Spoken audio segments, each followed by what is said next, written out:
चक्षुरुन्मिलितं येन तस्मै श्रीगुर्वै नमः। श्रीचैतन्यमनोभीष्टं स्थापितं येन भूतले स्वयं रूपः कदा मह्यं ददाति स्वपदान्तिकं। वन्देऽहं श्रीगुरौ श्रीयुतापदकमलं श्रीगुरोन् वैष्णवांश श्रीरूपं साग्रजातं सहगण रघुनाथान्वितं तं सजीवं सावधूतं सावधूतं परिजनसहितं कृष्ण चैतन्य देवं श्री राधा कृष्ण पादान् सहगण ललिता श्री विशाखान्वितांश नमः विष्णुपादाय कृष्ण पृष्ठाय भूतले श्रीमते भक्ति वेदांत स्वामिनिति नामिने नमस्ते सरस्वते देवे गौरवाणी प्रचारिणे निर्विशेष शून्यवादी पाश्चात्य देशतारिणे नमः विष्णुपादाय कृष्णपृष्ठाय भूतले श्रीमते भक्ति सिद्धांत सरस्वती इति नामिने श्रीवाशुभानवी देवी दयिताय कृपाब्धये कृष्ण संबंध विज्ञान दायिने प्रभवे नमः। माधुर्योज्ज्वल प्रेमाढ्य श्रीरूपानुगभक्तिदा श्रीगौर करुणा शक्ति विग्रहाय नमस्तुते। नमस्ते गौरवाणी श्रीमूर्तये दीनतारिणे रूपानुगविरुद्धाप सिद्धांत बधांत हारिणे नमो गौर किशोराय साक्षात् वैराग्य मूर्तये विप्रलम्भं रसाम्भोधे पादाम्बुजाय ते नमः। नमो भक्ति विनोदाय सच्चिदानंद नामिने गौरशक्ति स्वरूपाय रूपानुगवराय ते गौरार्विभाव भूमस्तत्व निर्दिष्टा सज्जन प्रिय वैष्णव सार्वभौम श्री जगन्नाथाय ते नमः। वाञ्छाकल्पतरुभ्यश्च कृपा सिन्धुभ्य एव च पतितानां पावनेभ्यो वैष्णवेभ्यो नमो नमः। नमो महावदान्याय कृष्ण प्रेम प्रदायिते कृष्णाय कृष्ण चैतन्य नाम्ने गौरत्विषे नमः। पंचतत्वात्मकं कृष्णं भक्तरूप स्वरूपकं भक्तावतारं भक्ताख्यं नमामि भक्तशक्तिकं। हे कृष्ण करुणा सिंधु दीनबंधु जगत्पते गोपेश गोपिका कांत राधा कांत नमस्तुते। जयतासुरतोपंगोर्मं मंदमतिर्गति मत्सर्वस्व पदाम्भोजो राधा मदन मोहनो दिव्यद्वन्द्वारण्यकल्पद्रुमाद श्रीमद्रत्नाभार सिंहासनस्थो श्रीमद् राधा शीलगोविन्ददेवो श्रेष्ठालिभिः सेव्यमानो स्मरामि। श्रीमान् रासरसारम्भि वंशीवट गोपी गोपीनाथ श्रीयस्तु नः। तप्त कांचन गौरांगी राधे वृंदावनेश्वरी वृषभानुसुते देवी प्रणमामि हरिप्रिये।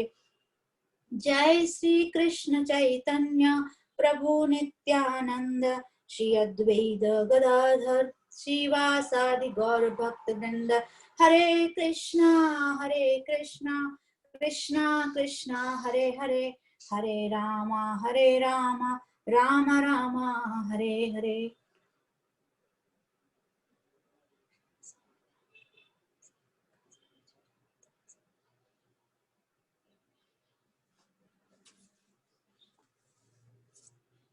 हरे कृष्णा। अध्याय 2 भगवद गीता अध्याय 2 श्लोक नंबर 7। कार्पण्य दोषोपहता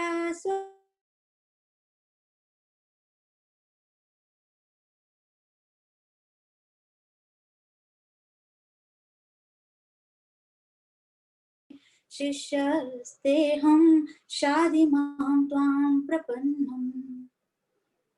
अब मैं अपनी कृपण दुर्बलता के कारण अपना कर्तव्य भूल गया हूँ और सारा धैर्य खो चुका हूँ।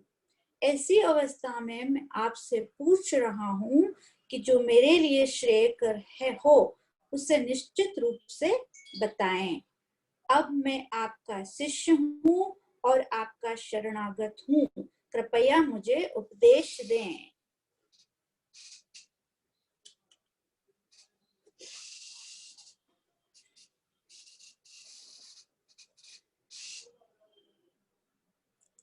इस श्लोक में अर्जुन जो है वो श्री कृष्ण को पूरी शरणागत हो गए हैं, पूर्ण शरण ले रहे हैं भगवान श्री कृष्ण की। अपने आप को पूर्णतया सरेंडर कर दिया है अर्जुन ने भगवान श्री कृष्ण के सामने।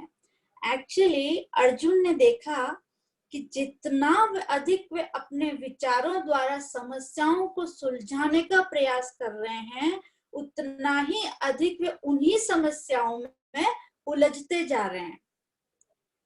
श्लोक संख्या 2 में श्री कृष्ण ने अर्जुन से कहा था कि अर्जुन के जो विचार हैं वे केवल उनके दिमाग का कूड़ा करकट के समान हैं। परंतु पिछले श्लोक में अर्जुन ने फिर से उन्हीं बातों को दोहराया। भगवान ने जब कह दिया कि आपका ये कूड़ा करकट आपके दिमाग में आया कहाँ से, उसके बाद भी फिर से अर्जुन उसी बात को रिपीट कर रहे हैं, है ना। तो अपने ही विचारों में अर्जुन उलझते जा रहे हैं। तब अर्जुन ने सोचा कि जिन विचारों को कृष्ण भगवान पहले से कूड़ा करकट कह चुके हैं, वे ही विचार उनके दिमाग में बार बार आ रहे हैं। इस प्रकार अर्जुन ने अपने अंदर कृपणता का दोष देखा, है ना। अर्जुन सोच रहे हैं कि जैसे कृपण व्यक्ति जो होता है वो अज्ञान के कारण कूड़ा करकट बटोरने में लगा रहता है ना, और असली धन को छोड़ देता है। जो कृपण व्यक्ति होता है कूड़ा करकट को इकट्ठा करता रहता है, और जो एक्चुअल में धन है, संपत्ति है, जो एक्चुअल में उसको कलेक्ट करना चाहिए, उसको वो छोड़ देता है। तो उसी प्रकार से ये जो अर्जुन है वो सोच रहे हैं कि मैं भी इसी तरह से ये कूड़ा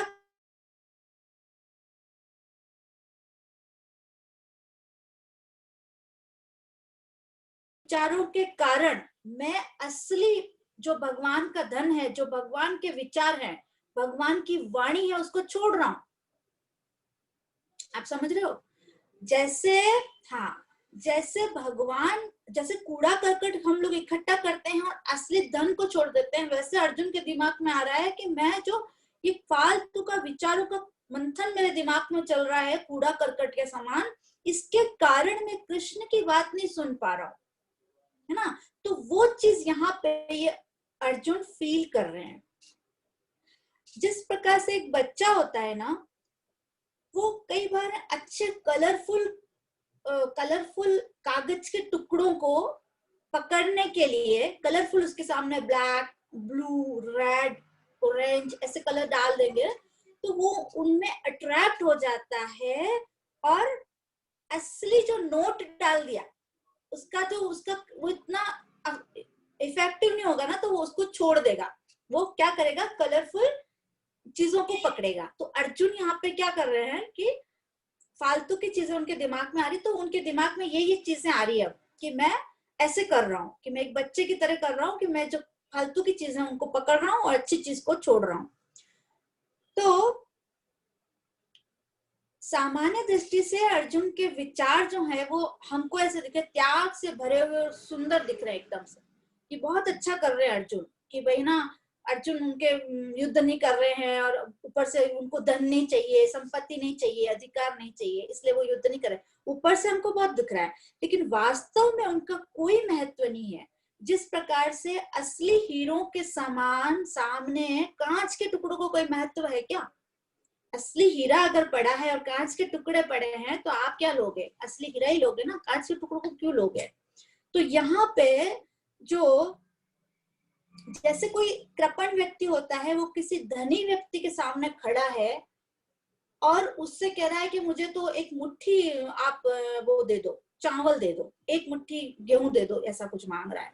जबकि वो अमीर आदमी उसको खूब सारा संपत्ति दे सकता है, उसके नाम पे एक प्लॉट भी कर सकता है, उसके नाम पे ज्वेलरी उसको दे सकता है, खूब सारा उसको दे सकता है। तो सेम कंडीशन यहाँ पे अर्जुन की है। भगवान श्री कृष्ण जैसे अमीर, संपत्तिवान, ऐश्वर्यवान के सामने वो खड़ा होके और एक मुट्ठी चावल मांग रहा है ना, एक मुट्ठी अनाज मांग रहा है। क्या मांग रहा है?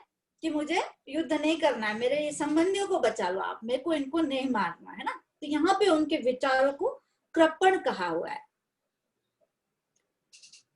तो अर्जुन का श्री कृष्ण के समक्ष अपने कुटुंब के लिए जो शोक करना है वो यहाँ पे व्यर्थ है एकदम। वह श्री कृष्ण से उनके भक्तों का बहुत बड़ा समाज प्राप्त कर सकते हैं अगर वो चाहे तो, है ना। लेकिन वो एक छोटे थोड़े बहुत अपने संबंधियों को, अपने 100 भाइयों को बचाने के चक्कर में है। तो कृपण उस मनुष्य को कहते हैं जिसके पास बहुत सारी धन राशि होती है और फिर भी वो अपने सुख सुविधा के लिए अपने धन का उपयोग नहीं करता है ना। कृपण वो कंजूस, कृपण का एक्चुअल वर्ड है कंजूस। कंजूस कौन होता है? खूब सारी संपत्ति आपके पास और आप अपनी सुविधा के लिए उसको यूज नहीं कर रहे हो, तो आप क्या हो? फिर आप कंजूस हो ना आप, है ना। तो यहाँ पे एक्चुअली श्रीमद् भागवतम के 11वें स्कंद में अगर आप पढ़ेंगे तो अवंती के ब्राह्मण की कथा आती है। उस कथा के अंदर एक बहुत धनी व्यक्ति था, परंतु कृपण होने के कारण वो ना तो अपने परिवार को पैसा खर्च करने देता था और ना वो खुद अपने शरीर पे पैसा खर्च करता था, है ना। अवंती का एक ब्राह्मण था। तो ऐसे उसको करते करते एक पैसा वो ना अपने पुत्र पे, अपनी पत्नी पे, अपनी यहाँ तक कि अपने नौकरों को भी एक पैसा वो खर्च नहीं करने देता था, बस सारा इकट्ठा करता रहता था। लास्ट में क्या हुआ? उसका धन खत्म हो गया, कुछ चोरी हो गया, कुछ आग वाग में जल गया, सब संपत्ति उसकी नष्ट हो गई, है ना। कुछ राजा के अधिकारियों ने ले लिया किसी कारणवश। तो लास्ट में उसको संपत्ति खो जाने से फिर पीड़ा अनुभव हुई। उसने सोचा फिर कि अरे इससे तो अच्छा मैं अपने शरीर पे इसको खर्च करता, अपने पत्नी और अपने बच्चों को अच्छा से खर्च करने देता, है ना। तो यहाँ पे कृपण मतलब कंजूस था ये अवंती का ब्राह्मण। तो एक्चुअल में देखा जाए तो इस भौतिक जगत के असंख्य जीवों की तुलना साधारण व्यक्तियों से की जाए तथा उन असंख्य जीवों की तुलना जो है पृथ्वी के संपूर्ण मनुष्यों की थोड़ी सी संख्या की तुलना में अवंती के ब्राह्मण से की जाए तो हम इस कथा का सार समझ सकते हैं। बिरले निर्धन व्यक्ति को अचानक से बहुत सारा पैसा मिल जाए, धन मिल जाए, जिस प्रकार अवंती के ब्राह्मण को मिला, है ना। उसको अचानक से धन प्राप्त हुआ था। तो किसी किसी विरले जीव को मानव जीवन रूपी, अब देखो हमको है ना मानव जीवन रूपी ये धन मिला है, ठीक है। और हम क्या कर रहे हैं? हम इसको धन को अपने व्यक्ति, अपने जीवन की सब प्रकार की सुरक्षा सुविधा इस धन से हम प्राप्त कर सकते हैं। हमको मानव शरीर रूपी धन मिल गया, ठीक है। अब हम चाहें तो इस शरीर का, इस धन का उपयोग किसी भी वस्तु के लिए कर सकते हैं। जो संपत्तिवान व्यक्ति है, धनी व्यक्ति है, वो अपनी संपत्ति का प्रयोग हर चीज के लिए कर सकता है ना। उसी प्रकार से हम ये मनुष्य देह में हर प्रकार की हम सुविधा प्राप्त कर सकते हैं, है ना। लेकिन और हम इस मनुष्य रूपी धन के द्वारा श्री कृष्ण की सेवा करके अगले अपने जो सारे जीवन है, जन्म जन्मांतर हैं, उनको भी सुखी बना सकते हैं, राइट। बना सकते हैं ना, भगवान कृष्ण की सेवा करके इस रूप में हम बना सकते हैं। अगर हम कुत्ते बिल्ली होंगे तो हम नहीं बना सकते, क्योंकि हमारे पास मनुष्य शरीर नहीं है, इसलिए हम भगवान श्री कृष्ण की सेवा नहीं कर सकते हैं। तो जिस प्रकार से कृपण व्यक्ति होता है वो बहुत सारा धन प्राप्त करके भी उसके द्वारा अपने लिए सुख सुविधा प्राप्त नहीं करता है, उसी प्रकार से अनेक जीव मनुष्य जीवन प्राप्त करके भी भगवत भजन के द्वारा अपने कल्याण नहीं करते, है ना। जिस प्रकार से एक कृपण व्यक्ति, कंजूस व्यक्ति अपने धन में से एक पैसा भी किसी के सुख के लिए खर्च नहीं करता, दूसरों के सुख की बात छोड़ो, वो अपने सुख के भी लिए खर्च नहीं करेगा, है ना। उसी प्रकार से कृपण जीव मानव जीवन का एक क्षण भी श्री कृष्ण की सेवा में लगाना नहीं चाहता है। जिस प्रकार से धनी व्यक्ति एक पैसा भी खर्च नहीं करना चाहता है किसी के लिए, उसी तरह से जो शरीर है हमारा, हम इसको प्राप्त करके एक सेकंड भी, हम एक मिनट भी हम भगवान श्री कृष्ण की सेवा में इसको नहीं लगाना चाहते हैं। जिस प्रकार कृपण व्यक्ति सुरक्षित धन अचानक लुट जाता है, कृपण व्यक्ति का जो सुरक्षित धन है वो एकदम से लुट जाएगा, जिस प्रकार अवंती के ब्राह्मण के साथ हुआ है ना, अचानक उसका धन सारा लूट गया।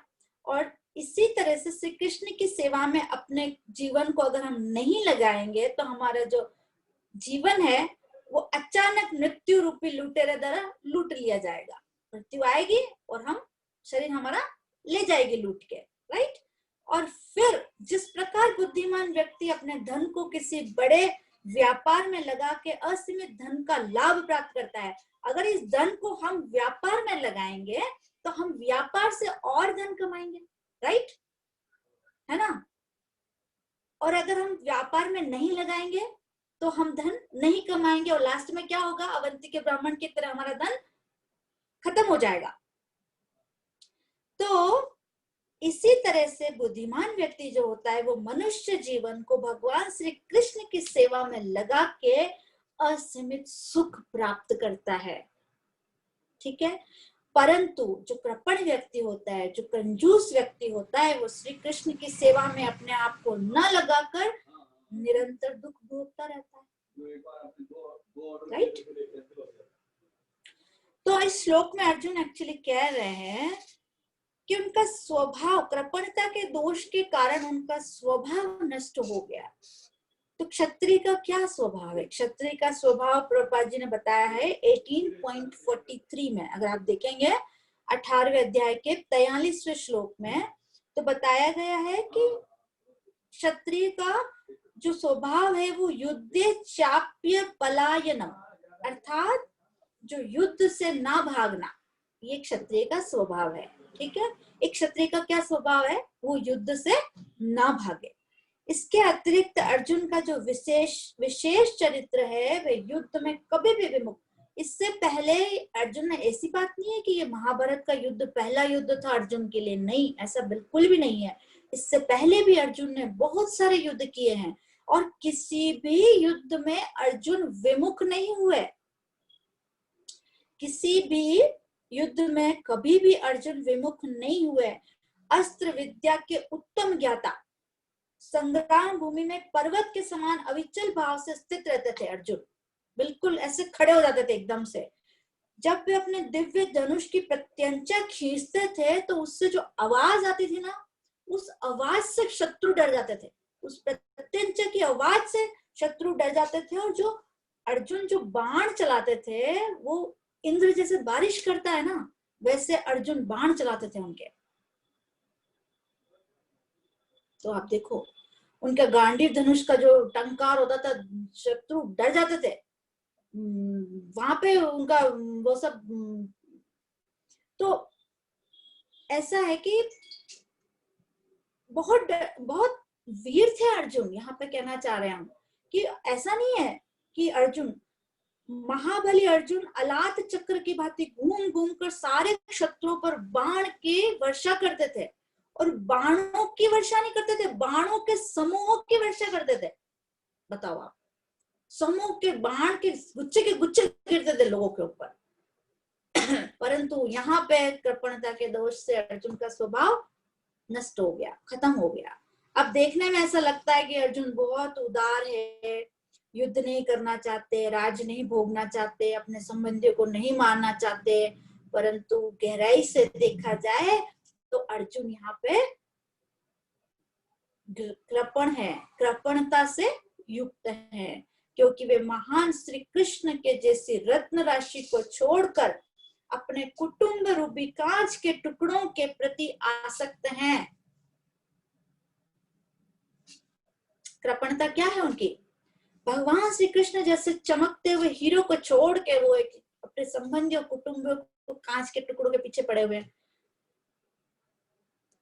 तो यहाँ पे हरिमाष्टक में एक श्लोक है, अहो दुख मह दुख दुख दुख तरम यतः काचार्थ विस्मृतः रत्नम हरिर्नामेव केवलम। अर्थात हाय, दुख की बात है, बड़े ही दुख की बात है। दुख से भी बढ़कर दुख की बात यह है कि विषय रूपी कांच के टुकड़ों के लिए हमने हरिनाम रूपी रत्न को भुला दिया। विषय रूपी कांच जो है, हमारे जो विषय भोग है, जो उन भोगों में हम, भोगों के कारण हमने उस कांच के टुकड़े, भोगों को कांच के टुकड़े बताया गया है, उनके कारण हमने अपने जो हीरा, एक्चुअली हीरा है हरि नाम का, उसको हम लोग भुला के बैठे हुए। इस श्लोक का ये मतलब है। तो यहाँ पे अर्जुन पूछ रहे हैं पृच्छामि, क्या पूछ रहे हैं?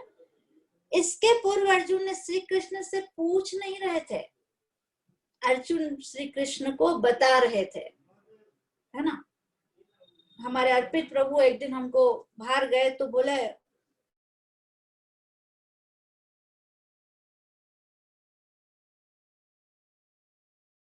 10:15 बज जाएंगे मुझे, हमारे घर का नियम है 10 बजे सब घर में आ जाते हैं। तो बोले कि मैं जा रहा हूँ और मैं 10:15 बजे तक आ जाऊंगा। तो मैंने कहा ठीक है। तो उसके बाद प्रभु जी का मेरे पास फोन आया दूसरे दिन कि रात को अर्पित लेट आया, 10:15 बज गए थे इसको।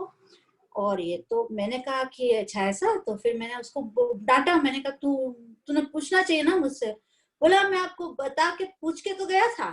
तो वो डिफरेंस है पूछना और बताना में। अगर मैंने उसको बोला अगर तुझे मुझे पूछना था तो तुमको मुझे ये पूछना था कि मम्मा क्या मैं जाऊं, है ना।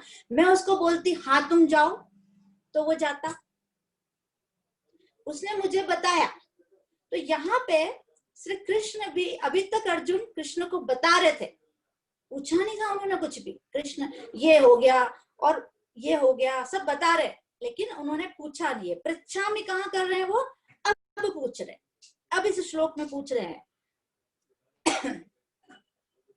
अर्जुन कह रहे हैं धर्म सम्मूढ़ चेता, अर्थात वे धर्म के विषय में भ्रमित हो गए। तो अभी तक जो है अर्जुन धर्म की जितनी व्याख्या उन्होंने की उतना ही वो कंफ्यूज होते गए। जितना उन्होंने धर्म की व्याख्या करते गए, ये हो जाएगा, वो हो जाएगा, वो हो जाएगा, और वो कंफ्यूजन में उनका कंफ्यूजन बढ़ता गया, बढ़ता गया, बढ़ता गया। तो इससे पता चलता है कि कोई भी व्यक्ति अगर अपने ढंग से धर्म को समझने का प्रयास करेगा तो वो नहीं समझ पाएगा, वो उलझता जाएगा उसके अंदर। अपने ढंग से धर्म को समझने का प्रयास हमको बिल्कुल भी नहीं करना चाहिए। ये हमारे लिए शिक्षा है यहाँ पे, है ना। तो हम धर्म को कैसे समझें फिर? अगर हम अपने ढंग से ना समझें तो हम धर्म को कैसे समझें? तो यहाँ पे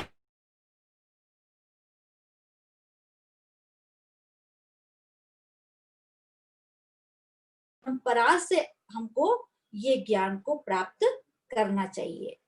ज्ञान प्राप्त करने के लिए प्रश्न करना भी आवश्यक है। अगर हम गुरु परंपरा, शिष्य परंपरा, प्रामाणिक संप्रदायों से ज्ञान को प्राप्त नहीं करते हैं तो हम ज्ञान को कभी भी नहीं जान पाएंगे। हम ज्ञान को कभी भी नहीं जान पाएंगे। यहाँ पे सुखदेव गोस्वामी 10वें कैंटो में पहले अध्याय के 16वें श्लोक में कहते हैं सुखदेव गोस्वामी कि श्री कृष्ण के बारे में किया गया प्रश्न 3 प्रकार के लोगों को पवित्र करता है। भगवान श्री कृष्ण के बारे में जो हम प्रश्न करते हैं वो 3 लोगों को पवित्र करता है। एक तो उसको पवित्र करता है जो प्रश्न पूछ रहा है ना, जो क्वेश्चन कर रहा है। दूसरा उसको पवित्र करता है जो प्रश्न सुन उत्तर दे रहा है, ठीक है। और तीसरा वो लोग हैं जो उनके प्रश्न और उत्तर को सुन रहे हैं, राइट। तो 3 तरह के लोगों को यहाँ पे भगवान के, अगर हम कोई प्रश्न करें तो यहाँ पे 3 तरह के लोगों को पवित्र करता है। अब यहाँ पे अर्जुन साक्षात श्री कृष्ण से प्रश्न कर रहे हैं, है ना। ऐसा अवसर तो सभी को मिल नहीं सकता। मिल सकता है क्या कि भगवान से डायरेक्ट हम जाके कुछ प्रश्न कर लें, हमारी जिज्ञासा कर लें कि भगवान आप हमारे को क्यों नहीं मिल रहे हो, या जो भी है हमारी, है ना, तो कर नहीं सकते। लेकिन हम जो कृष्ण भगवान ने हमारे लिए उनके प्योर भक्त प्रभुपाद जैसे, हमारे गुरु महाराज जैसे जो भक्तों को भेजा है, उनके माध्यम से हम अपनी जिज्ञासाओं को शांत कर सकते हैं। हमें अपनी जिज्ञासाएं गुरु से, प्रभुपाद जी से और हमारे जो सीनियर वैष्णव हैं उनसे करनी चाहिए और उनसे हमको पूछना चाहिए। अब मैंने पहले डिस्कस किया है पूछने का तरीका कौन सा होना चाहिए, है ना। पूछने का तरीका कैसा होना चाहिए, एकदम अपने आप को बिल्कुल बिल्कुल जिसको ऐसा नहीं कि अरे आप मेरे को ये वाला मेरे थोड़ा, ऐसा नहीं, बिल्कुल आप बिल्कुल नम्र होके कि मुझे कुछ भी नहीं आता, एकदम बुद्धू बन के अपने गुरु महाराज के सामने एकदम बुद्धू बन जाओ। आपको लाख चाहे बहुत ज्ञान है, लेकिन उन्हीं की कृपा से है, आपको अपने को बिल्कुल कुछ नहीं आता है, बिल्कुल अपने को उनके गुरु महाराज के सामने बिल्कुल ऐसे होके जाना चाहिए अगर पूछना है तो जिज्ञासा, ठीक है। तो यहाँ पे अर्जुन कह रहे हैं यत्से सा निश्चितम ब्रूहि तन्मय, अर्थात जो मेरे लिए कल्याणकारी हो उससे निश्चित रूप से आप बताएं। तो भागवतम के 11th कैंटो में 3rd चैप्टर में 21 नंबर श्लोक में प्रबुद्ध नामक योगेश्वर कहते हैं तस्मात् गुरुम प्रपद्येत जिज्ञासु श्रेय उत्तमम, अर्थात जो उत्तम श्रेय का जिज्ञासु हो उसे गुरु की शरण लेनी चाहिए। इसके अतिरिक्त भागवत में शौनक आदि ऋषि भी सुत गोस्वामी से प्रश्न करते हैं, आप कृपया सरल विधि से बताइए कि आपने जन सामान्य के लिए परम कल्याण के लिए क्या निश्चित किया है। तो इससे हमको ये सिद्ध होता है कि हम लोगों को जब भी किसी से कुछ पूछना हो एकदम हमको नम्र बन के उनसे पूछना चाहिए। तो यहाँ पे अर्जुन कह रहे हैं शिष्यस्तेहम, शिष्यस्तेहम मतलब मैं आपका शिष्य हूँ। अभी तक अर्जुन का जो है वो श्री कृष्ण के साथ मित्र का संबंध था। इसी श्लोक के अंदर अर्जुन भगवान श्री कृष्ण के शिष्य बन रहे हैं, शिष्यस्तेहम साधिमाम त्वं प्रपन्नम, है ना। अभी तक तो मित्र बने हुए बैठे थे, कृष्ण ये करो कृष्ण वो करो, अभी और यूं भी नहीं कहना चाहिए हमको कि मित्र बन के बैठे हुए थे, बल्कि और गुरु बन के बैठे हुए थे अर्जुन। यहाँ पे इससे पहले अर्जुन भगवान श्री कृष्ण के गुरु बन के बैठे हुए थे, बोल रहे ना उनको ले चलो रथ को दोनों सेनाओं के बीच में। कौन आदेश देता है, आदेश तो हमको गुरु ही देगा ना, पिता ही देगा ना, हमारा बच्चे थोड़ी ना हमको आदेश देंगे, मित्र थोड़ी ना हमको आदेश देगा, है ना। तो यहाँ पे और ऊपर से गुरु बन के बैठे हुए हैं भगवान के। तो श्री कृष्ण भी अर्जुन की इच्छा के अनुसार उनके शिष्य बन के उनके उपदेश सुन रहे थे आराम से। हाँ जैसा ठीक है अर्जुन तुम बोल रहे हो दोनों सेनाओं के बीच में लेके चलो रथ को, तो चलो मैं दोनों सेनाओं के बीच में रथ को लेके चलता हूँ, जैसा जैसा वो बता रहे वैसा वैसा वो कर रहे हैं। तो अब अर्जुन ने अनुभव किया कि इस प्रकार से उनकी समस्या सुलझने के बजाय और उलझ जाएगी, उलझती जा रही है। तो यहाँ पे अब वो स्वयं श्री कृष्ण के शिष्य बनना चाह रहे हैं। वो देख रहे हैं कि मैं गुरु बन के देख लिया, मित्र बन के देख लिया, अभी मैं जो है यहाँ पे अब शिष्य बनूंगा कृष्ण के, तो ही मेरी समस्याएं सुलझेगी, अदरवाइज मेरी समस्याएं सुलझने वाली नहीं है। तो इस विषय में श्रील प्रभुपाद तात्पर्य में लिख रहे हैं, देखिए आप तात्पर्य नीचे से 1 2 3 4 5 छठी लाइन नीचे से 6th लाइन, वे श्री कृष्ण का शिष्यत्व ग्रहण करते हैं, वे मित्रता पूर्ण बातें बंद करना चाहते हैं।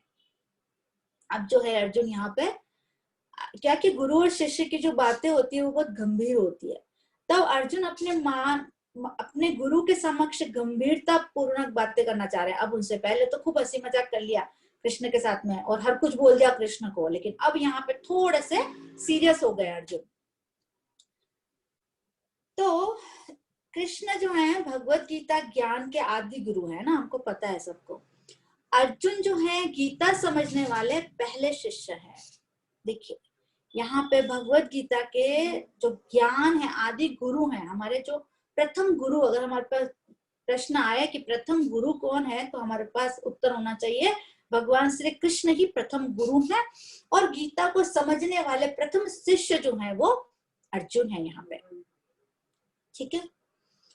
तो गीता के 4थे अध्याय के प्रारंभिक श्लोकों से पता चलता है कि श्री कृष्ण ने अर्जुन को जिस गीता का उपदेश आज से 5,500 साल पूर्व दिया था वह कोई सामान्य घटना नहीं थी, क्योंकि इसके पूर्व श्री कृष्ण ने सूर्य देवता को 12 करोड़ वर्ष पहले इसी गीता का उपदेश दिया था। हमने पढ़ा है ना पहले।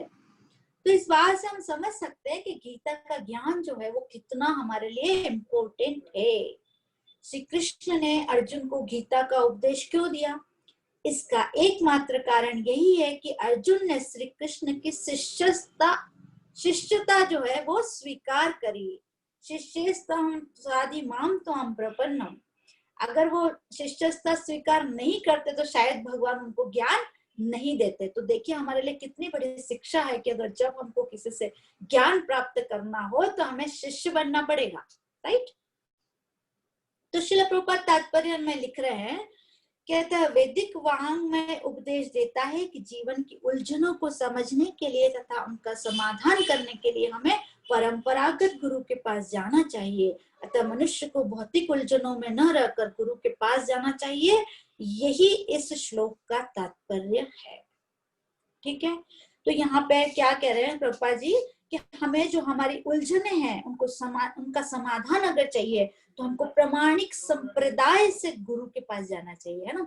जो हमारे 4 प्रामाणिक संप्रदाय हैं, ऐसा नहीं कि आपने हर किसी को गुरु बना लिया, उसने रास्ते में मिल गया, उसने आपको ऐसे दे दिया, हाँ मैं तेरा गुरु तू मेरा शिष्य, ले मैं तेरे को ज्ञान देता हूँ, बैठ जा मैं बताता हूँ, आपने सुन लिया और आ गए। नहीं, बिल्कुल भी नहीं। यहाँ पे जो प्रामाणिक संप्रदाय है हमारे 4, सभी को पता है, उन्हीं प्रामाणिक चारों संप्रदाय में से अगर कोई गुरु है तो उसकी बात हमको सुननी चाहिए, अदरवाइज हमको किसी की बात नहीं सुननी चाहिए। और बल्कि मैं तो आपको ये कहूंगी कि हम तो इस्कॉन फॉलोवर हैं, तो हमको तो इस्कॉन में जो शिक्षाएं मिलती है, इस्कॉन में जो हमारे गुरु है, उन्हीं से और श्रील प्रभुपाद को ही पढ़ना चाहिए हमको, है ना। श्रील प्रभुपाद को और इस्कॉन के जो भी गुरु हैं उन्हीं से हमको सुनना चाहिए और पढ़ना भी उन्हीं की बुक्स चाहिए, दूसरी बुक्स हमको नहीं पढ़नी चाहिए। तो यहाँ पे अर्जुन कह रहे हैं शादीमाम। शादीमाम मतलब मुझे उपदेश दीजिए। इससे पता चलता है कि अर्जुन सुनने के लिए कितने ईगरली वेटिंग है, उनको बहुत ज्यादा उत्सुक हैं अर्जुन, है ना। क्या कह रहे हैं कि अब मुझे आप बताइए, अब उपदेश दीजिए आप। तो गीता के 7वें अध्याय के प्रथम श्लोक में श्रील प्रभुपाद तात्पर्य में लिख रहे हैं, कृष्ण से बढ़कर कोई प्रमाण नहीं है, अतः उनसे सुनने का जिसे सौभाग्य प्राप्त होता है वह पूर्णतया कृष्ण भावना भावित हो जाता है। अतः मनुष्य को या तो साक्षात कृष्ण से या कृष्ण के शुद्ध भक्त से सीखना चाहिए। अभी हमने डिस्कस किया कि हमको किससे सीखना चाहिए, है ना। हमको प्रामाणिक संप्रदाय से ही या फिर भगवान श्री कृष्ण से, साक्षात भगवान से। तो दिस इज नॉट पॉसिबल कि इस टाइम में हम भगवान से बैठे हैं सीखने कुछ भी, है ना। पॉसिबल है क्या? किसी को मिलेंगे भगवान सिखाने के लिए? नहीं ना। तो इसलिए हमारे को यहाँ पे गुरु से सीखना चाहिए।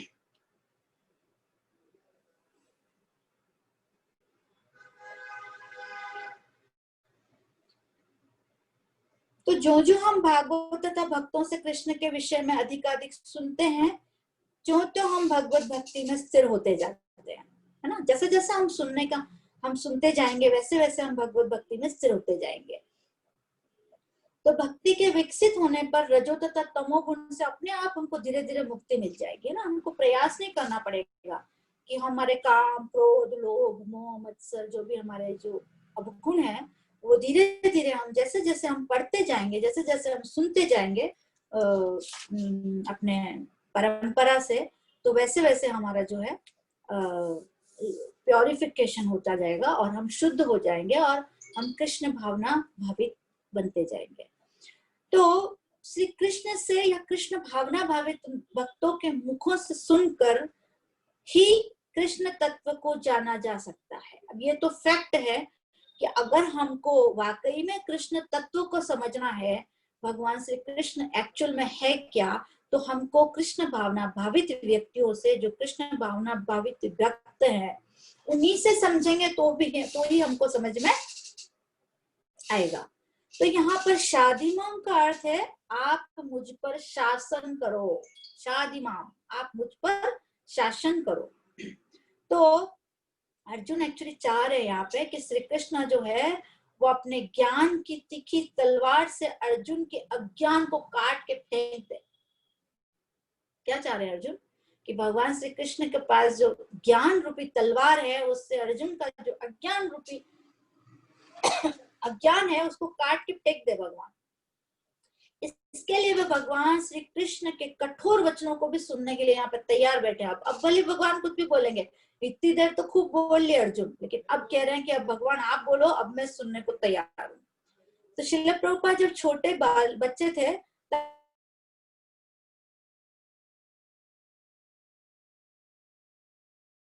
सन्यासी से खूब आते थे गौर मोहन के घर। प्रभुपाद बहुत छोटे थे तो प्रभुपाद भी उनकी सेवा किया करते थे। तो प्रभुपाद के मन में ऐसा था कि ये जो है ठीक है, साधु संत हैं तो ठीक है, ऐसा कोई सम्मान का बहुत ज्यादा भाव नहीं था, क्योंकि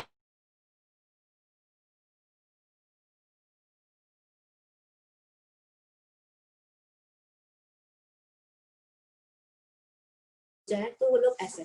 तो श्रील प्रभुपाद के इम्प्रेशन ऐसा था साधुओं का कि ये साधु तो ऐसे ही होते हैं। तो जब इनके मित्र ने एक बार बोला इनको कि भक्ति सिद्धांत सरस्वती ठाकुर जी महाराज जब आए हुए थे वहां पे, उनके वहां पे, तो एक मित्र ने बोला कि चल है ना अपन चलते हैं, बहुत अच्छे गुरु आए हुए हैं, महाराज आए हुए हैं। तो बोले साधु सन्यासी आए हुए हैं बहुत बड़े। तो बोले कि अरे ये तो क्या, मैं तो नहीं चलता, क्या करूंगा मैं जाके। वो तो इस इनकी मेंटेलिटी में ऐसा दिमाग में घुसा होता कि इस लोग तो सब ऐसे प्रसाद प्रसाद का और बस ऐसा। तो बोले नहीं नहीं नहीं मैं जरूर। तो उन्होंने बहुत जिद करी कि नहीं नहीं चलो चलो चलो। तो जब प्रभुपाद भक्ति सिद्धांत सरस्वती ठाकुर जी महाराज के पास गए ना, तो जैसे ही वो गए उन्होंने प्रभुपाद जी को देखा और आदेश दे दिया। क्या आदेश दे दिया? तुम लोग पढ़े लिखे तरुण हो, तुम लोग भगवान चैतन्य के संदेश को विश्व भर में क्यों नहीं प्रचारित करते। फर्स्ट मीटिंग में अभी तक प्रभुपाद जानते भी नहीं ये कौन है, इनका नाम भी नहीं जानते। और भक्ति सिद्धांत सरस्वती ठाकुर जी महाराज भी प्रभुपाद जी का कुछ नहीं जानते, लेकिन फिर भी उन्होंने फर्स्ट इंप्रेशन में बोल दिया कि तुम पढ़े लिखे तरुण हो, तुम लोग अब भगवान चैतन्य के संदेश को विश्व भर में प्रसारित क्यों नहीं करते हो। तो अभय जो थे श्रील प्रभुपाद को इतना आश्चर्य हुआ कि साधु ने तो उन्हें तुरंत प्रचारक बना दिया। अभी तो मैं सोचा भी नहीं, मैं तो सोचा ऐसे सुनने के लिए आ रहा हूँ, एकदम से मुझे प्रचारक बना दिया एकदम। तो प्रथम भेंट में वहीं पे श्रील प्रभुपाद ने भक्ति सिद्धांत सरस्वती ठाकुर जी महाराज को अपना गुरु बना लिया। देखो गुरु कैसे बनाते हैं, एकदम इम्प्रेस होती फटाक से उनको वहां पे गुरु मान लिया उन्होंने वहां पे। तो ऐसा, तो उसके बाद जब उन्होंने श्रील प्रभुपाद ने देखा कि बहुत उनकी भक्ति डिस्टर्ब हो रही है, गृहस्थ जीवन के कारण पूरे वो नहीं कर पा रहे भक्ति उनकी। तो उन्होंने एक लेटर लिखा श्रील भक्ति सिद्धांत सरस्वती ठाकुर जी महाराज को कि मैं सेवा अच्छे से नहीं कर पा रहा हूँ और मैं इस तरह से ये मेरे गृहस्थी में पड़ा हुआ हूँ मैं। तो 2 सप्ताह के बाद अभय को उत्तर मिला कि मुझे पूर्ण विश्वास है, ये देखो सरस्वती ठाकुर जी महाराज का पत्र है ये, उन्होंने प्रभुपाद के लिए लिखा, मुझे पूर्ण विश्वास है कि तुम हमारे विचारों और तर्कों को उन लोगों के समक्ष अंग्रेजी में बता सकते हो जो देशी भाषाओं से परिचित नहीं है। इससे तुम्हारा और तुम्हारे श्रोताओं को अत्यधिक लाभ होगा। मुझे पूरी पूरी आशा है कि तुम बहुत ही अच्छे अंग्रेजी उपदेशक सिद्ध हो सकते हो। अभय तुरंत पहचान गए कि वही आदेश है जिन्होंने इन गुरु ने मुझे 1922 में दिया था। ये बात है 1936 की, 1936 की बात है ये। और श्रील प्रभुपाद ने 1 मिनट पहचान लिया कि ये मुझे इनको गुरु, ये वही गुरु है और उन्होंने मुझे ये उस समय उपदेश दिया था, आज भी ये वही बात मुझे बोल रहे हैं ना। तो अपने जीवन के उद्देश्य के विषय में कोई संशय प्रभुपाद को नहीं रहा और इस प्रकार श्रील प्रभुपाद अपने गुरु के आदेश से संपूर्ण विश्व, हम देख रहे हैं श्री कृष्ण भावना अमृत संघ का कितना प्रचार श्रील प्रभुपाद ने किया है ना। आज हम जो कुछ भी आज हम बोल रहे हैं, आप सुन रहे हैं, तो सब श्रील प्रभुपाद की कृपा से ही हो रहा है ना, कि तुमने कितना प्रचार किया। तो इस प्रकार अर्जुन जो है श्री कृष्ण से प्रार्थना कर रहे हैं यहाँ पे कि आप मुझे उपदेश दो। तो इस श्लोक के सबसे अंत में कह रहे हैं त्वाम प्रपन्नम है, शादी माम तो प्रपन्नम। तो त्वाम प्रपन्नम का अर्थ है मैं आपकी शरण में आ रहा हूँ, ले रहा हूँ आपकी शरण में, है ना। तो यहाँ पे शरण लेने के लिए 6 प्रकार की विधि का वर्णन हुआ है। जब हमको शरण लेनी है तो तो यहाँ पे शरण के लिए हमारे को 6 प्रकार की विधि का वर्णन है। एक मिनट, हाँ थोड़ा सा डिस्टर्ब हो गया है।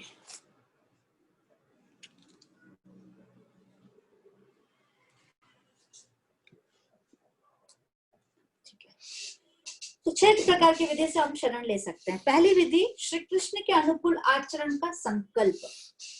व्यक्ति को केवल उन्हीं नियमों का पालन करना चाहिए जो भगवान श्री कृष्ण की भक्ति में सहायक हो।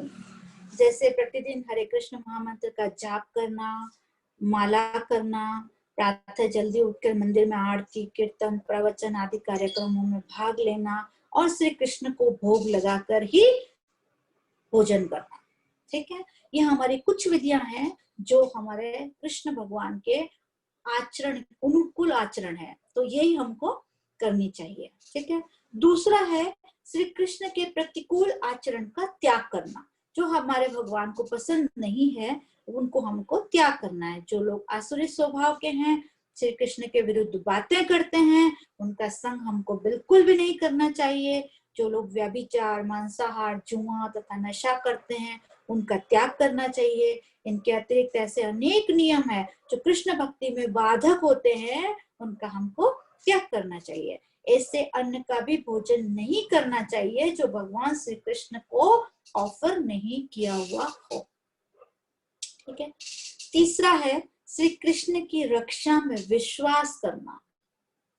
भगवान श्री कृष्ण की जो है रक्षा में विश्वास होना चाहिए। भगवत गीता में 18.58 में भगवान कहते हैं, यदि कोई व्यक्ति उनके चरणों में अपना चित्त लगाता है तो उनकी कृपा से वह सभी कठिनाइयों को पार कर जाता है।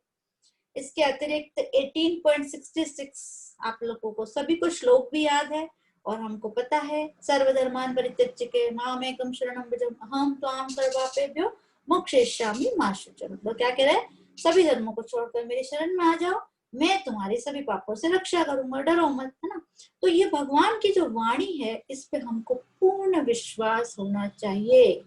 ऐसा नहीं कि हाँ आधा अधूरा, क्या पता भगवान ने कहा है, पता नहीं, हाँ छोड़ के चला गया सब धर्मों को, पता नहीं भगवान मुझे तो डरना नहीं है। भगवान कह रहे डरो मत, महाशुच, डरना ही है बिल्कुल, चले जाओ, भगवान अपनी रक्षा 101% करते हैं।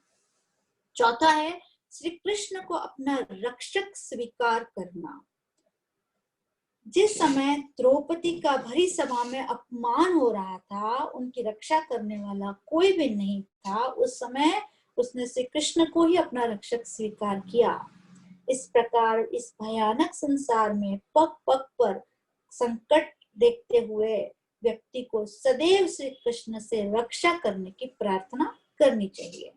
पांचवा है श्री कृष्ण की सेवा में अपना सर्वस्व अर्पण करना। श्रील रूप गोस्वामी ने समझाया कि प्रत्येक वस्तु को श्री कृष्ण की सेवा में लगाना ही युक्त वैराग्य है। यदि कोई व्यक्ति अपने वस्तुओं को अपनी इंद्रिय तृप्ति में न लगाकर भगवान श्री कृष्ण की सेवा में लगाता है तो वह सर्वस्व अर्पण कहलाता है। इसके साथ साथ अपना संपूर्ण जीवन भी भगवान श्री कृष्ण की सेवा में लगाना चाहिए उनको, है ना।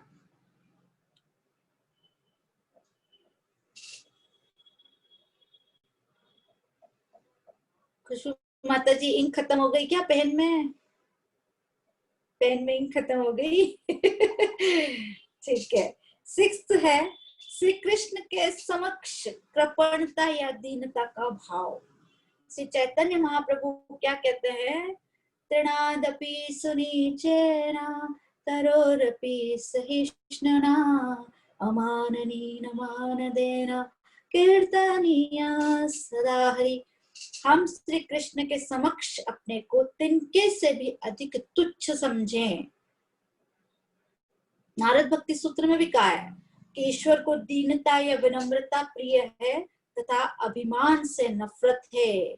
श्रील प्रभुपाद अपने को श्री कृष्ण का सेवक कहने में भी संकोच करते हैं। अब आप सोचो, चैतन्य महाप्रभु, श्रील प्रभुपाद अपने आप को कृष्ण का सेवक नहीं कहते, वो क्या कहते हैं, मैं श्री कृष्ण का सेवक बनने का प्रयास कर रहा हूँ। और चैतन्य महाप्रभु क्या कहते हैं, गोपीर भर्तु पदल कमलम दासानुदास। श्री कृष्ण के दासों का भी दास हूं मैं। अब देखो, भगवान चैतन्य महाप्रभु जो स्वयं कृष्ण है, वो ये कह रहे हैं कि मैं दासों के दासों का भी दास हूँ। और शिला प्रभुपाद जो इतने उच्च कोटि के शुद्ध भक्त हैं, वो कह रहे हैं मैं भगवान का सेवक बनने का प्रयास कर रहा हूँ। और हम लोग तो बड़े अभिमान से भक्त हैं, ये हैं वो हैं, है ना। तो यहाँ पे भगवान को बिल्कुल भी अहंकार पसंद नहीं है ना। अभिमान से बहुत नफरत करते हैं भगवान। तो हमको एकदम विनम्र बनना है, दीनहीन बन के भगवान का भक्ति करना है ना। और भाव यही रखना है कि मैं चैतन्य महाप्रभु की तरह कि दासों के दासों को दासों को दासों को दासों को दासों को दास बनूं, है ना। और श्रील प्रभुपाद को फॉलो करना है। तो गीता के 4.34 में भगवान श्री कृष्ण के विषय में श्रवण करने के लिए 3 बातें आवश्यक बताई गई है ना। तो वहां यहाँ पे हम देखेंगे किस प्रकार अर्जुन इस श्लोक में उन तीनों बातों को पूरा कर रहे हैं। 4.34 में, है ना। देखिए, पहला है प्रणाम करना। अर्जुन जो है यहाँ पे प्रपन्नम शब्द यूज कर रहे हैं, है ना। प्रपन्नम कह रहे हैं, क्या कह रहे हैं? प्रपन्नम शब्द का प्रयोग करके अपने शरीर को श्री कृष्ण को अर्पित कर रहे हैं यहाँ पे। दूसरा कह रहे हैं प्रश्न करना। तो अर्जुन पूछ रहे हैं, पृच्छामि, पूछ रहे हैं ना, पृच्छामि। तो पृच्छामि शब्द से प्रश्न का भाव प्रकट हो रहा है। और तीसरा है सेवा करना। तो अर्जुन जो है वो पूछ रहे हैं शादी माम। शादी माम मतलब इन शब्दों से सेवा करने का आदेश मांग रहे हैं, है ना। तो इस प्रकार हम अर्जुन की इन बातों से हमको पता चलता है कि श्री कृष्ण की शरण लेना ही जीव का सबसे महत्वपूर्ण कार्य है। हरे कृष्णा। तो ये हो गया हमारा श्लोक नंबर। ठीक है, कोई बात नहीं, थोड़ी देर और चलेगा ना, 15 मिनट क्लास लेते, एक श्लोक और कर ही लेते हैं वाला।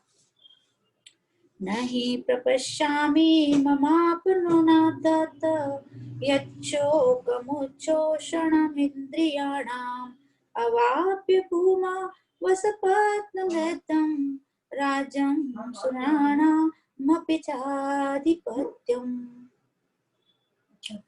मुझे ऐसा कोई साधन नहीं दिखता जो मेरी इंद्रियों को सुखाने वाले इस शोक को दूर कर सके।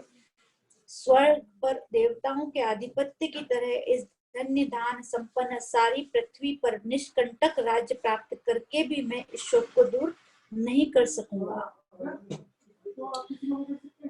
तो यहाँ पे अर्जुन जो है वो श्री कृष्ण के उपदेश को श्रवण करने की तीव्र आवश्यकता प्रकट कर रहे हैं। अब वो ना अंदर से कुल बुला रहे हैं कि मुझे अब भगवान आपका सुनना ही है, आपका उपदेश मेरे को अब सुनना ही है। पिछले श्लोक में बोले ना, शिष्यस्ते हम शादी माम त्वाम प्रपन्नम, अर्थात मैं आपका शिष्य हूँ, मुझे शिक्षा दीजिए, मैं आपकी शरण लेता हूँ। इस श्लोक में अब वो कह रहे हैं कि यदि वे श्री कृष्ण के उपदेश को नहीं श्रवण करेंगे तो उनका जो ये शोक है, उनकी इंद्रियों को सुखा रहा है, कभी भी दूर नहीं हो सकता।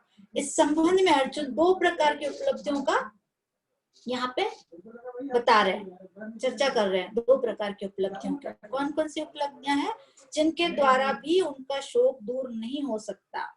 वो कह रहे हैं कि 2 प्रकार की उपलब्धियां हैं, इनके द्वारा भी मेरा शोक पूरा दूर नहीं हो सकता। तो ये 2 उपलब्धियां जो है वो इतने भौतिकवाद के इतने ऊंचे धरातल पे है जिससे कोई भी व्यक्ति कल्पना भी नहीं कर सकता। तो ये 2 उपलब्धियां कौन कौन सी है? पहली उपलब्धि है भूमावसपत्न मृदम।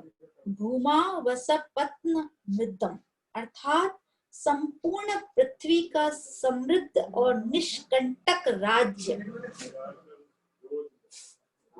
श्लोक नंबर 8 में चल रहे हैं हम, पता है ना आप सबको, राइट? तो यहाँ पे क्या कह रहे हैं? भूमावसपत्न मृदम अर्थात संपूर्ण पृथ्वी का समृद्ध और निष्कंटक राज्य। जो व्यक्ति इस जीवन के अतिरिक्त अगले जीवन के विषय में कुछ नहीं जानता, वह अपने जीवन को सुखी बनाने के लिए इससे बढ़कर और कुछ भी नहीं सोच सकता। यदि कोई व्यक्ति किसी राष्ट्र या नगर का स्वामी बन जाता है तो उसे चिंता रहती है कि दूसरे राष्ट्र या नगर के राजा उसके विरोधी बन जाएंगे और उसके सुख में बाधा डालेंगे। ठीक है ना। तो और लेकिन यदि वह संपूर्ण पृथ्वी का राज्य प्राप्त कर ले तो उसको कोई टेंशन नहीं रहेगी ना। भाई एक राज्य का मान लिया, भारत का राज्य उनके हाथ में आ गया तो अमेरिका वाले उनको डर रहेगा, अमेरिका वाले मेरे पे आक्रमण कर लेंगे और मेरा राज्य छीन लेंगे। लेकिन अगर संपूर्ण पृथ्वी का राज्य उनके हाथ में आ जाएगा तो उनको किसी प्रकार का किसी से डर नहीं रहेगा, है ना। तो पूर्व काल में जो अत्यंत शक्तिशाली असुर हुए हैं वे सदैव इसी प्रकार की योजनाएं बनाते रहते थे कि मैं किस तरह से संपूर्ण पृथ्वी का राज्य प्राप्त कर सकूं, है ना। जो एक उदाहरण हम ले सकते हैं यहाँ पे कंस का। आपको पता है ना कंस को कैसा था। कंस भगवान श्री कृष्ण को अपने जीवन में सबसे बड़ा घाटा समझता था कि भगवान श्री कृष्ण के लिए सोचता था कि ये कृष्ण को मैं मरवा दूं, अगर मार डालूं मैं कृष्ण को या किसी भी मरवा दूं तो मैं पूरी पृथ्वी पे शासन कर सकता हूँ, तो फिर मेरे को कोई दिक्कत नहीं है। लेकिन जब तक ये कृष्ण है जब तक मैं कोई शासन नहीं कर सकता हूँ। तो उसने अक्रूर जी से कहा भी था एक बार कि दोनों कृष्ण और बलराम मार डाले जाएंगे तो मैं वसुदेव तथा उसके शौक संबंधियों को सबको मार दूंगा और अपने पिता को भी उग्रसेन को भी मार दूंगा और ऐसे करके पूरे राज्य को पूरा कर दूंगा। और अपने ससुर को भी जरासंध जो है वो मेरे ससुर हैं, वो मेरे अपने हैं, मतलब जो असुर है सारे उनको अपने बता रहा है। और जो भगवान है और भगवान के साथ में जो लोग है सबको मेरे पिताजी को भी कह रहा उग्रसेन को भी मार दूंगा, सबको मार दूंगा, जो जो मेरे जीवन में कांटे बन के खड़े हुए सबको मार दूंगा और मैं शासन पे पृथ्वी का एकमात्र शासक बन के बैठूंगा, ऐसा। इसी तरह से पृथ्वी पर और भी किसी आपको अपन उदाहरण ले सकते हैं। फिर सिकंदर थे, जैसे भौतिकवादी उदाहरण लेता हूँ, सिकंदर थे, हिटलर थे, नेपोलियन बोनापार्ट थे। लोग क्या चाहते थे, लोग ये तो चाहते थे पूरे पृथ्वी का जो राज्य है वो मुझे प्राप्त हो जाए, है ना, तो हम सुखी हो जाएंगे, ऐसा सोचते हैं लोग। क्योंकि जिनको पता नहीं है कि अपने इस बॉडी छोड़ने के बाद भी दूसरी जगह हमको जाना है, उनको पता ही नहीं ना। वो सोचते हैं कि बस यही हमको, यही सब कुछ है, हमारा राज्य, हमको यही प्राप्त करना है। तो श्रीमद् भागवतम के 12वें स्कंद के 3रे अध्याय में श्रील सुखदेव गोस्वामी कहते हैं, इस जगत के राजाओं को पृथ्वी पर विजय प्राप्त करने के प्रयास में व्यस्त देखकर पृथ्वी देवी हंसती हुई कहती है, जरा इन राजाओं को तो देखो जो मृत्यु के हाथों में खिलौने जैसे हैं, फिर भी ये मुझ पर विजय पाने की इच्छा कर रहे हैं। ये महान शासक भौतिक कामेच्छा के कारण हताशा और असफलता को प्राप्त होते हैं। ये राजा काम से प्रेरित होकर मांस के शरीर में अत्यधिक आशा तथा श्रद्धा रखते हैं, जबकि उनका यह शरीर जल पर तैरते हुए फेन के बुलबुले के समान क्षण भंगुर है। हमारा जो जीवन है वो कैसा है कि पानी के ऊपर बुलबुला नहीं आता है, कितनी देर वो बुलबुला रहता है उतनी देर हम रहने वाले हैं, हमारा अस्तित्व रहने वाला है। फिर भी हम लोग अपना पृथ्वी पर अपना वो जो है अपना आधिपत्य जमाने की उससे फिराक में रहते हैं। एक्चुअली जो भौतिकवादी लोग हैं वो इस पृथ्वी के लिए ना पता नहीं क्या क्या करते हैं। आपस में लड़ेंगे, भाई भाई लड़ेंगे, पिता पुत्र लड़ेंगे, किसके लिए लड़ेंगे, संपत्ति के लिए लड़ेंगे, है ना। मेरी जमीन है, ये मेरा घर है, मेरा ये, मेरा खेत, मेरा बाड़ा, मेरा ये सब मेरा मेरा मेरा, है ना। और आपस में लड़ लड़के और मर जाते हैं। और फिर किसका रहता है वो, उनके पुत्रों का रहता है। 100 साल तक वो भी जीतते हैं, फिर वो भी लड़ते हैं, फिर वो भी मर जाते हैं, फिर वो भी आगे उनके चले जाता है। लेकिन किसके हाथ में आता है, कितने टाइम के लिए, बस थोड़े टाइम के लिए, जब तक हम जिएंगे तो हम क्यों बेकार में। लेकिन जो नहीं समझते भौतिकवादी लोग वो हमेशा लड़ते रहते हैं उस चीजों को लेकर। तो एक्चुअली में जो हमको समझना चाहिए कि जो पृथ्वी देवी है भगवान श्री कृष्ण की पत्नी है, एकमात्र भोक्ता है भगवान श्री कृष्ण पृथ्वी के, है ना। लेकिन हम जबरदस्ती का अपना आधिपत्य जमाना चाहते हैं। तो पत्नी तो पति की है और आप उस पर अधिकार जमाने जाओगे तो आपकी होगी क्या, नहीं होगी। तो यहाँ पे ऐसा है। ध्रुव महाराज का अगर हम उदाहरण लें तो ध्रुव महाराज ने भी बहुत रिग्रेट किया था बाद में कि भगवान ने जब प्रसन्न होकर उनको 36,000 साल तक का राज्य दे दिया था ना, तब ध्रुव महाराज खुश नहीं हुए, दुखी हुए। तो भगवान ने पूछा, भाई तुम है ना, मैं तो तुमको इतना 36,000 सालों तक तुमको कह रहा हूँ राज्य करो तुम यहाँ पे, और तुम है ना दुखी हो रहे हो, तो क्यों दुखी हो रहे हो। तो बोलते हैं, ध्रुव महाराज बोलते, देखिए खुद कह रहे हैं,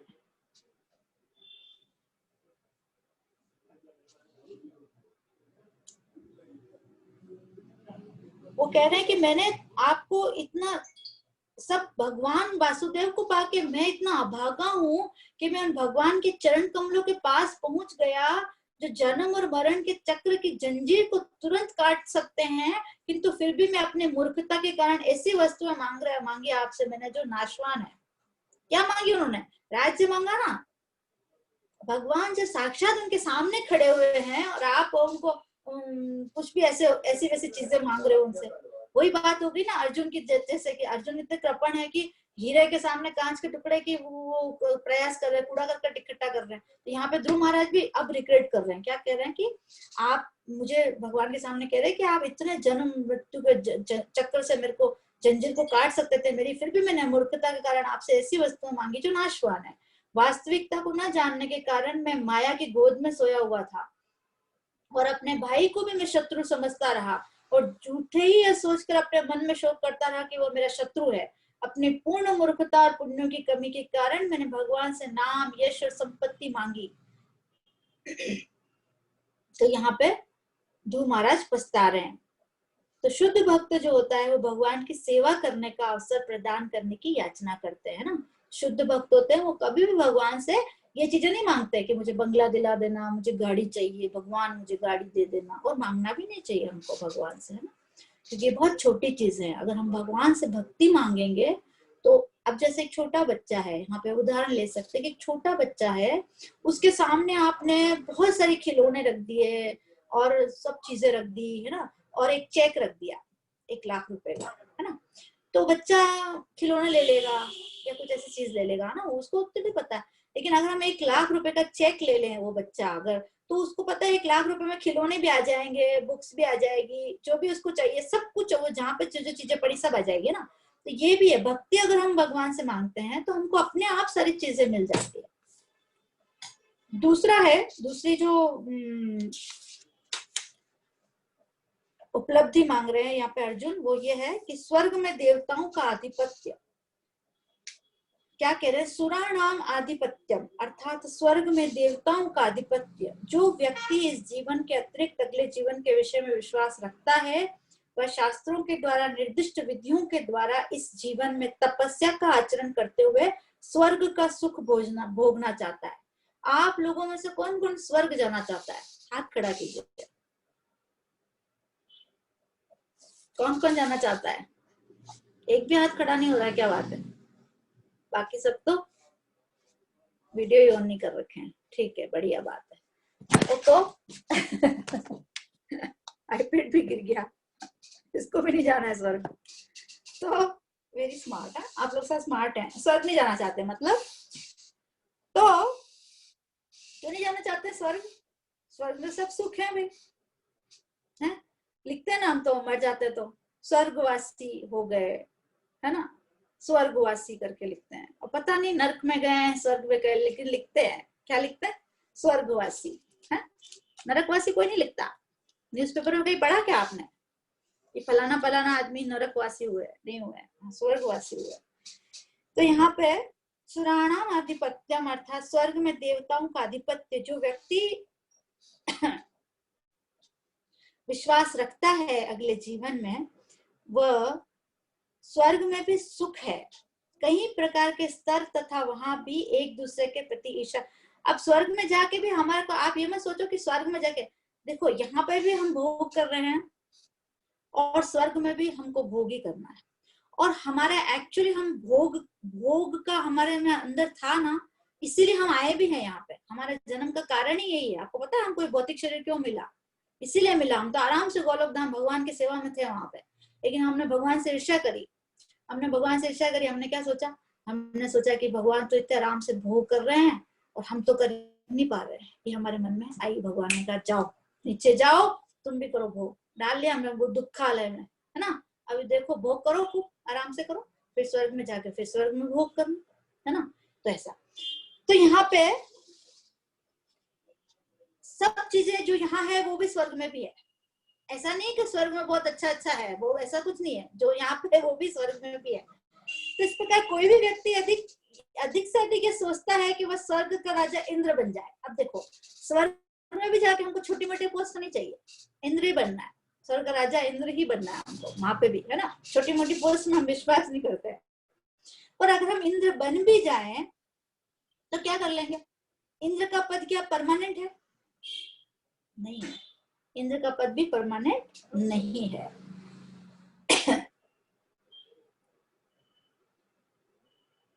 तो यहाँ पे हिरण्यकश्यप को एक उदाहरण हम ले सकते हैं। हिरण्यकश्यप जो थे उन्होंने ब्रह्मा जी को अपना सब कुछ मान के उन्होंने सोचा है ब्रह्मा जी ही ब्रह्मा सृष्टि करते हैं और ब्रह्मा जी ही सब एकमात्र, खुद अपनी पोस्ट पे ब्रह्मा जी बन गए, खुद ही बन गए। भगवान ने बनाया उनको पता ही नहीं था। उन्होंने सोचा कि ब्रह्मा जी खुद ही एक पोस्ट है, खुद ही बन गए ये ब्रह्मा जी, है ना। तो यहाँ पे ब्रह्मा जी से उन्होंने अपने जन्म जन्मांतर की बीमा पॉलिसी करवा ली।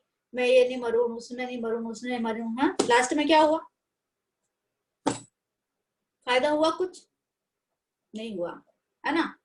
लास्ट में नरसिंह भगवान से मरना पड़ा ना उनको, ठीक है। तो इस तरह से हम देखते हैं कि असुरगण जो होते हैं वे मोह के कारण असत्य बातों को ही सत्य स्वीकार कर लेते हैं। कोई भी व्यक्ति यदि ब्रह्मा और इंद्र का पद भी प्राप्त कर ले तो भी श्री कृष्ण की अगर वो शरण ना ले तो उसे वो शोक से मुक्त नहीं हो सकता, शोक संतप्त ही रहेगा वो, है ना। तो यहाँ पे ब्रह्मा जी का भी हम एक उदाहरण ले सकते हैं। ब्रह्मा जी का आपको पता है क्या किया था?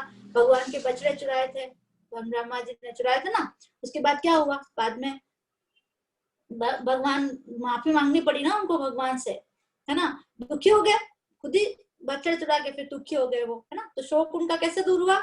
जब उन्होंने भगवान श्री कृष्ण की शरण ली, उनसे माफी मांगी। इसी तरह इंद्र का भी हुआ था। इंद्र का आपको पता है गोवर्धन लीला में क्या हुआ था?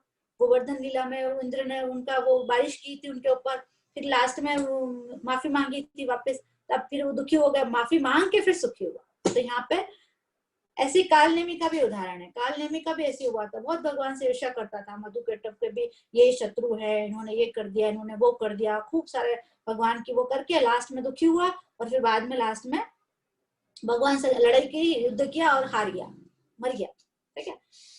तो यहाँ पे जो है हम देखते हैं कि भगवान श्री कृष्ण की शरण हम जब तक नहीं लेंगे, जब तक हमको किसी चीज का कोई फायदा नहीं। हम इंद्र और ब्रह्म भी बन जाएं, ब्रह्मा भी बन जाएं, कुछ भी प्रयास, आपको पता है इंद्र बनना भी इतना आसान नहीं है। 100 अश्वमेध यज्ञ करने के बाद भी इंद्र का, तब आपको जाके बहुत ज्यादा प्रयास करने के बाद इंद्र और ब्रह्मा बन सकते हैं।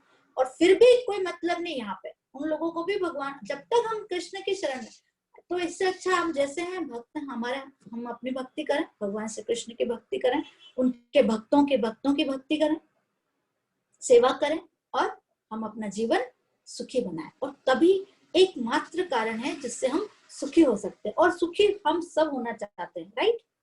कौन दुखी होना चाहता है? सब सुखी होना चाहते हैं। हम सुख के लिए ही इतना सब कर रहे हैं ना। कोई दुखी होने के लिए थोड़ी कुछ करता है, दुख तो अपने आप आ जाता है ना। तो अगर हम भगवान श्री कृष्ण की शरण में रहे, उनके भक्तों की सेवा की और भगवान श्री कृष्ण की हमने कृष्णा कॉन्शियसनेस में अगर हम रहते हैं तो हम अपने आप सुखी हो जाएंगे। अच्छा, आप लोगों से मेरा एक क्वेश्चन है, मुझे बताइए मुक्ति किसको किसको चाहिए? मुक्ति चाहिए क्या किसी को? हाथ खड़ा कीजिए, मुक्ति चाहिए तो। सब वीडियो ऑफ करके बैठे हुए हैं, ठीक है। तो हम कृष्ण भक्तों को मुक्ति भी नहीं चाहिए, ठीक है ना। यहाँ पे एक श्लोक है, सालोक्य साष्टि सामीप्य सारूप्यकत्व मप्युत दीयमानम न ग्रहणन्ति विना मत्सेवनम जनाः। अर्थात शुद्ध भक्त मेरी सेवा के बिना, भगवान कह रहे हैं, सालोक्य साष्टि सामीप्य सारूप्य या एकत्व में से किसी भी प्रकार की मुक्ति स्वीकार नहीं करते हैं। जो भक्त होते हैं उनको मुक्ति नहीं चाहिए होती है, भले ही ये मेरे द्वारा क्यों ना दी गई हो, मुक्ति स्वयं भगवान देते हैं, फिर भी भक्त को मुक्ति नहीं चाहिए होती है। इसके अतिरिक्त दूसरी बात यह भी है कि श्री कृष्ण की सेवा में भक्त इन सभी वस्तुओं को स्वीकार भी करते हैं।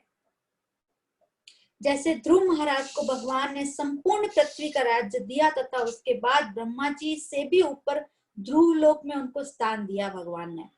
तो श्रील प्रभुपाद क्या लिख रहे हैं इस श्लोक के तात्पर्य में? लिख रहे हैं, अतः यदि हम सदा के लिए शोक का निवारण चाहते हैं तो हमें श्री कृष्ण की शरण ग्रहण करनी होगी।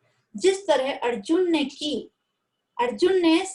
कृष्ण से प्रार्थना की कि वह उसकी समस्या का निश्चित समाधान कर दे, यही कृष्ण भावनामृत की विधि है।